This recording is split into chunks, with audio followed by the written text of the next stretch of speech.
anytime that I have a question in my head that I want to ask Dre and Mark, I usually text it to Dre like the day of or the day before. So I usually give him some leeway on it to kind of think about it, let him stew on it.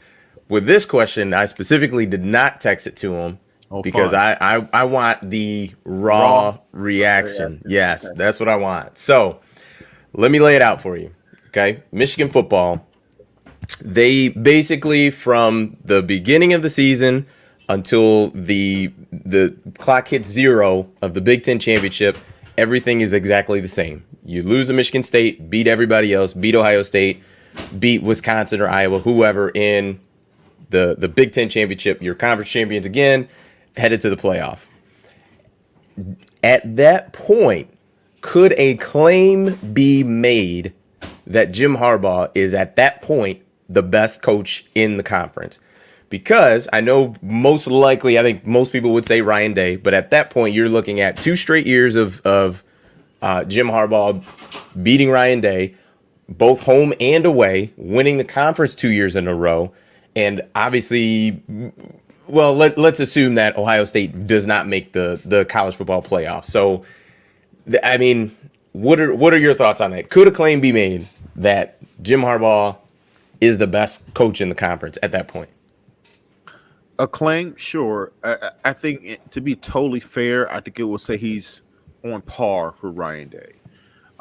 Because you have to keep in context of the last few years in the build up to this particular point. Because a couple years, 2 years, just 2 years ago, if someone asked that question, what is Jim Harbaugh rank in comparison to Ryan Day? You would say, oh, he's a couple steps, a step or two below, right? So, in all fairness, if Jim gets him a couple times in a row, I won't say that he just knocks Ryan Day down and he oversteps Ryan Day. But I would say that if Ryan Day was looked at as number one in this conference, it'll be 1A, 1B, Jimmy and Ryan Day. And if Jimmy gets him a third straight time, now you're potentially talking about Jimmy, taking that number one spot. But I think just if not being a prisoner of the moment, to be totally fair, I would say that he would definitely be 1A, 1B with Ryan Day. Tied for the best in the conference. And furthermore, because I believe the Big Ten is the second best conference in college football behind the SEC, I think you would say that Jimmy is firmly back in the top 10 coaching in the league for sure. Yeah, it would be interesting, and some people have put in the comments depends on what happens, in the playoff things like that. I didn't want to go too as far as with the scenario, but to me, college football is a what have you done for me lately type of business, and I think it would be different if Ryan Day had a national championship on his resume. He's been If to he two, had hasn't if he? he had that, Well, he's been I, to two, right? He's definitely been to one, right? No, wait, no, hold on. he's He's been been to to one. one. He's been to one. Yep. And they lost to, they got destroyed by Alabama. My God, but ugh. Well, that was joy for me to watch. I mean, honestly, I don't like you. I don't like Alabama that much either. You, my man's, I love you, but I don't like you guys. But not nearly as much Ohio State. But you get my point. I love seeing Ohio State get drugged up and down the field.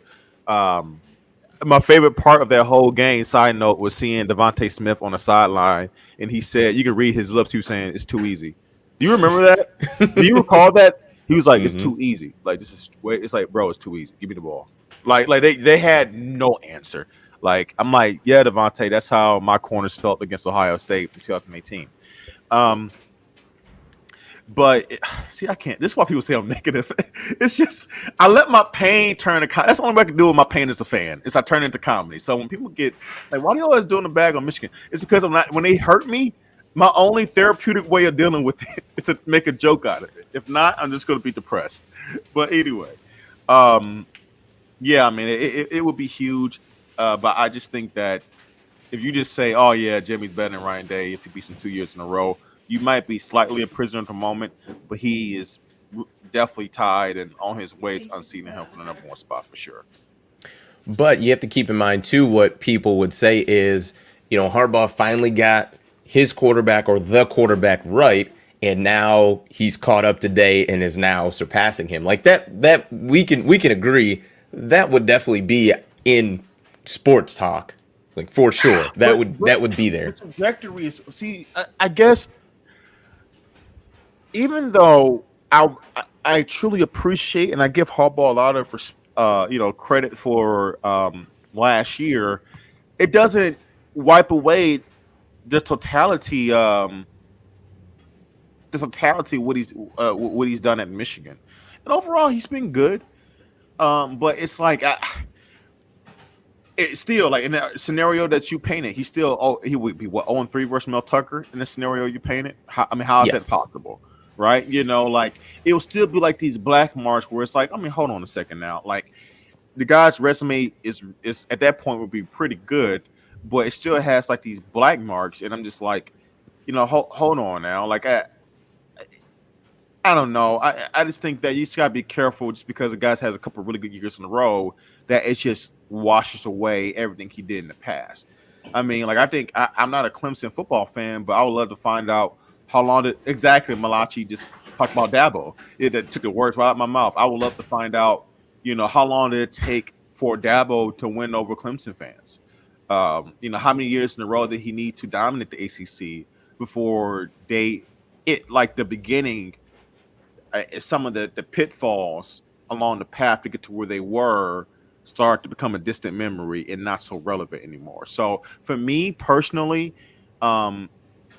I try to look at the big picture, and I just feel like if I get caught up in 2 straight years of really good success, then I'm omitting the totality of his tenure at Michigan. And But wouldn't you say, number one, his highs would have been higher than his lows were? And also, two, you're talking about two conference losses in 2 years. And wouldn't you rather? So if you had the choice, and obviously you don't, but pick one, either you lose to Michigan State and win the Big Ten and go to the playoff, or you beat Michigan State and don't go to the playoff.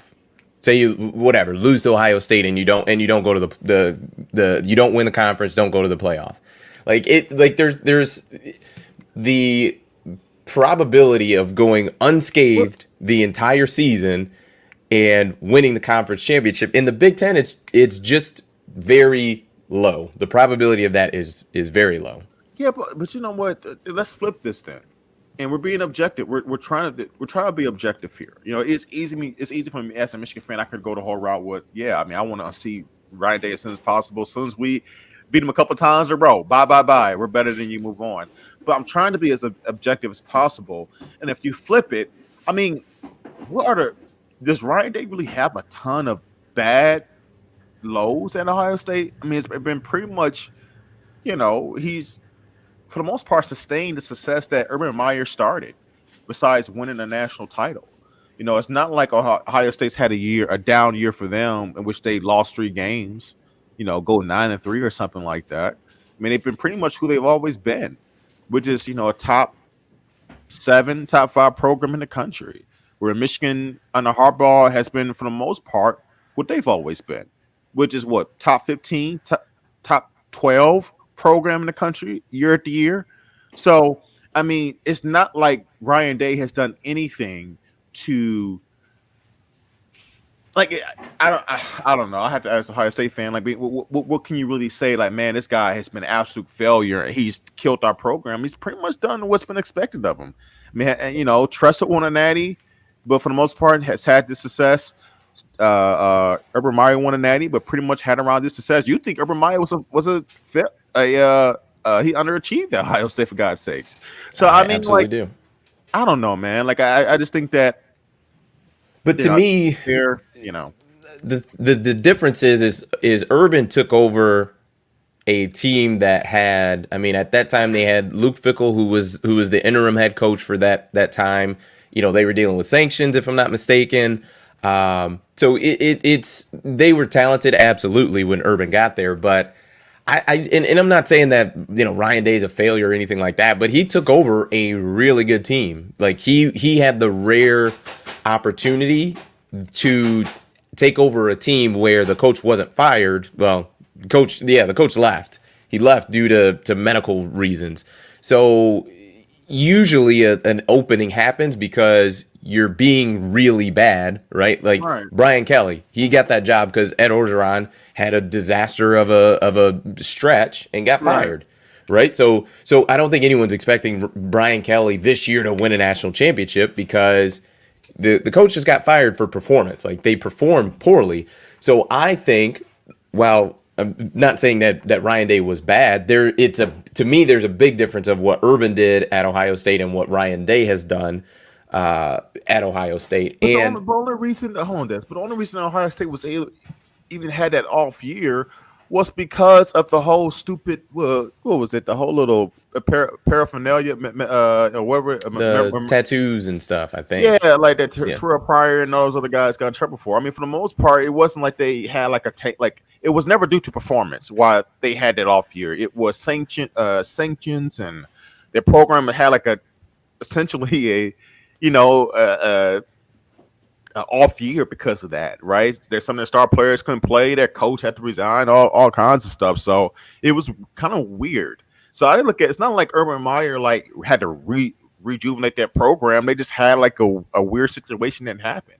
I mean, I'll say that if anything, you want to talk about rejuvenating the program. This is off topic, but you could say that I was going to give James Franklin 100% the credit, but you could say the combination of the James Franklin tenure and oh what God, what is his name? O'Brien, Bill O'Brien. Bill O'Brien. What they did with Penn State after the Jerry Sandusky thing and Joe Paul. Uh, and what they had to do with that program was dead. Because of that horrible situation and the fallout of it. So I don't know, man. It's not like Ohio State was like this dumpster fire that Urban Meyer took over. He pretty much sustained the success that Tressel had, and potentially even you could say argue took it to another level. And Ryan Day, for the most part, has kept it where it is. So I don't know. I mean, I think that no doubt that Jimmy's had the harder job with trying to fixing the program from what Brady Hoke left it. But I don't know, man. Like I think we need to be a little bit careful. Just I mean, like someone said, Ryan Day is 34-4. I mean, the guy's been his record is really really really good. He's still producing high end talent. And quite frankly, Jimmy is trying to catch where Ryan Day's program is. And it's just hard for me. Let's say like this. Let's say this is Jimmy's third year at Michigan, right? And we are where we are. Let's say Ryan Day, won the first two. Jimmy got him finally this third year, and Michigan was on a ascension up, right? They started low, then they started ascending up. I would look at it a little bit differently compared to Michigan's kind of been like, kind of like a roller coaster with the same guy. It finally had one really, really good year. And then now the scenario is they have another good year, but it's like, are we going back down again? I need to see more of a longer trend before I can really assess where this program is and where it's going, I understand your outlook. I think there would be a claim to be made. That's all I For will sure. say. Look, I understand. I understand. I understand. I just also look, but you can't say that no, Ryan Day has done a fantastic job, and Jimmy has done a really good job as well, and he had a great year last year. And if the scenario you painted happens, um, it'll be interesting to talk about. In particular, especially the way it happens too, right? I think what was so gratifying about the win last year was not only that we beat Ohio State, but it was how we beat them. We were we physically imposed our will on them, and we were the better team results wise, but also you could tell mentally we were the better team. Like I feel like we demoralized them. I truly do feel like that, right? And so that's why it was so gratifying because there was no doubt who the better team was. No doubt. They could say, "Oh, well, it snowed and rained, all that crap." No, we beat you physically, and mentally on the field, right? So let's say Michigan has a similar type of performance, right? And they go to C-Bus, right? And they're able to win and physically and mentally dominate Ohio State the way they did last year. It may not show in the scoreboard. It may be a lesser margin of victory. But I'm talking about if you really watched the game, you felt that Michigan was the most uh, uh, uh, mentally tough football and more physical football team. You're like, wow, I can see the tide turning. That Jimmy's is imposing his will and his how can I put this? He's starting to impose his will on this rivalry, where you can feel a flip in the momentum and the energy of it. Does that make sense? Like if you're really looking beyond the scope of just the final result, right? So that will also matter to me as well. Like, how do we beat Ohio State? And how does it look? Because you can feel the change in momentum in the rivalry. Yeah, and I think the difficult part is and let's kind of stick with the same scenario for Ryan Day, is that it's the last game of the regular season, so you don't really get a chance to get over that loss until whatever your post game your postseason game is. So having a month or a month and a half before you play again, that gives fans kind of that opportunity to stew on the loss, and it's the biggest rivalry in the country. Also, that definitely changes things and makes it sting just a lot more, not a little bit more, a lot more. Hey, what's So interesting, Des? I've seen some comments here, and maybe one day I need to, gosh, pop over to the Hornets nest and watch a Ohio State channel. Are if Ryan Day loses to if they have two losses this year, they lose to Notre Dame and Michigan, will he really be on the hot seat? Wow. That is incredible, because I feel like if, let's say, he got fired, I mean, you would think a ton of programs line up and get that guy. If not on the college level, definitely NFL level. I don't know. I mean, it's interesting when you look at it from my perspective as a Michigan fan, because you know I don't have the same respect for him as I do for Urban Meyer. Not even close. Don't get it twisted. I'm not saying Ryan Day's on the same level as Urban Meyer, but I think he's a damn good coach. I think he's a lot more offensive. He probably would dominate in the Big 12.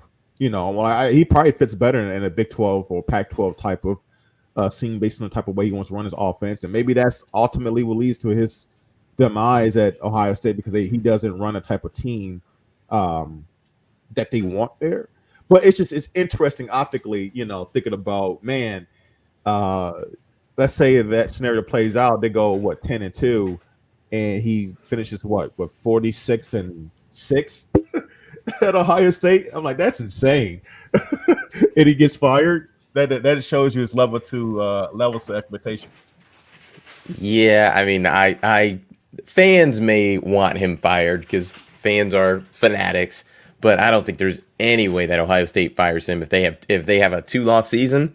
I mean, I don't see that. I don't see that. I get it. I get what Dave is saying, but I don't think there's any way that Ohio State's going to fire Ryan Day after that. They might not be happy because absolutely they expect to win a national championship in the Big Ten, I'm sure, but I mean, Well, Harbaugh. What's interesting about Harbaugh, is that I wanted originally Harbaugh gone before last year, of course, because the expect it wasn't it was the expectation where it was expectation, right? You felt like 7 years in up to that point, Michigan should be legitimately competing to win the Big Ten, at least have won it once, right? And they finally got it. Coincidentally, they finally got it done.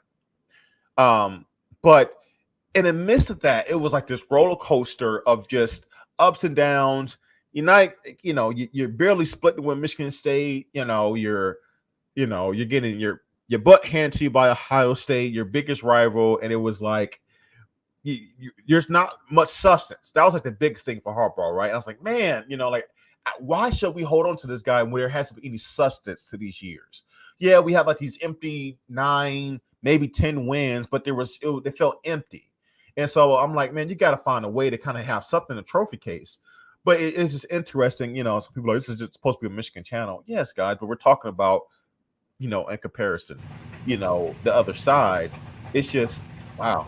That is interesting.